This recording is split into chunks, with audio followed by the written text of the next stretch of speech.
थकित को शांति का वचन। भाई भगत सिंह के द्वारा अप्रैल 16। जीवित परमेश्वर के हाथों में पड़ना भयानक बात है। इब्रानियों की पत्री 10 अध्याय का 31 पद। कोरह, दातान और अबीराम उनके गोत्रों के प्रमुख पुरुष थे। वे मूसा से डाह करने लगे और उसके विरुद्ध कुड़कुड़ाने लगे। वे नाम, स्थान और अधिकार चाहते थे। हर देश में हर व्यक्ति की यही इच्छा होती है।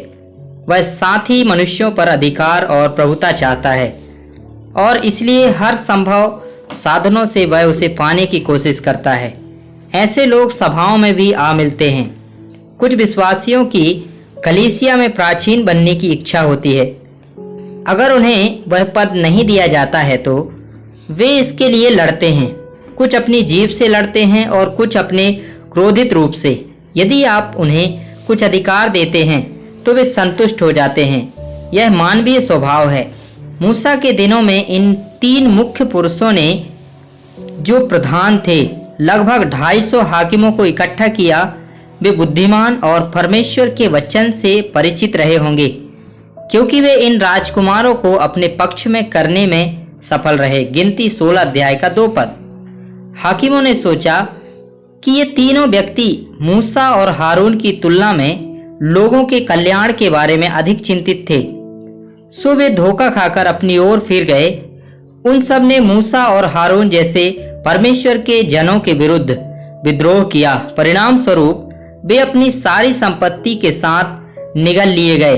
गिनती 16 अध्याय का 32 पद। उनका पाप इतना बड़ा था कि परमेश्वर का न्याय तुरंत उन पर आ गिरा। इस प्रकार आप देखते हैं कि ईर्ष्या के कारण परिवारों, परमेश्वर के सेवकों और कलीसिया में बहुत नुकसान होता है। परिवार में हमारी अधिकांश परेशानियां किसी न किसी की ईर्ष्या के कारण होती है। शायद आपका भाई आपके विरुद्ध है या आपकी अपनी बहन आपसे ईर्ष्या करती है। वो आपको कुछ हानि पहुंचाने के लिए अवसर की प्रतीक्षा करती है।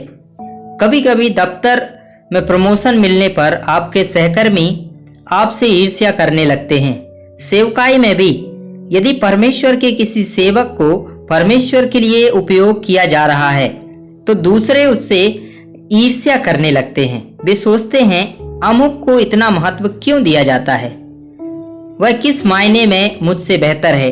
इस प्रकार ईर्ष्या और संदेह के द्वारा शत्रु बहुत हानि पहुंचाता है।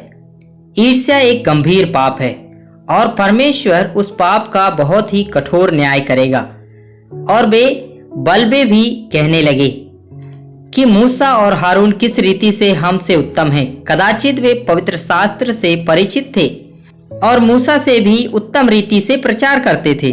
शायद वे अधिक लोकप्रिय थे और अच्छा बोल सकते थे, सो वे घमंड से भर गए और यह समझने लगे कि हम मूसा से अधिक जानते हैं। यही बात आज भी बहुत से लोग कहते हैं। आप किस तरह से हमसे बेहतर हैं? हम बाइबल भी पढ़ते हैं, हम बाइबल को अच्छी तरह जानते हैं। उनके पास बाइबल का काफी ज्ञान है।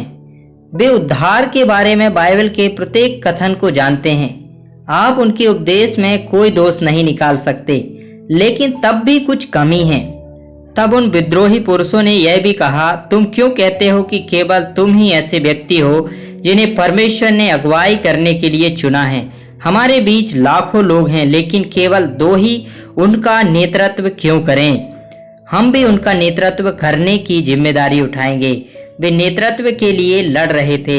आप हर देश में एक ही बात पाते हैं और मसीही लोगों के बीच और भी ज्यादा। सभाओं में शक्ति, प्रसिद्धि, नाम और नेतृत्व पाने की उनकी महत्वाकांक्षा है। कोरह और उसके साथियों का बहुत कड़ा न्याय किया गया।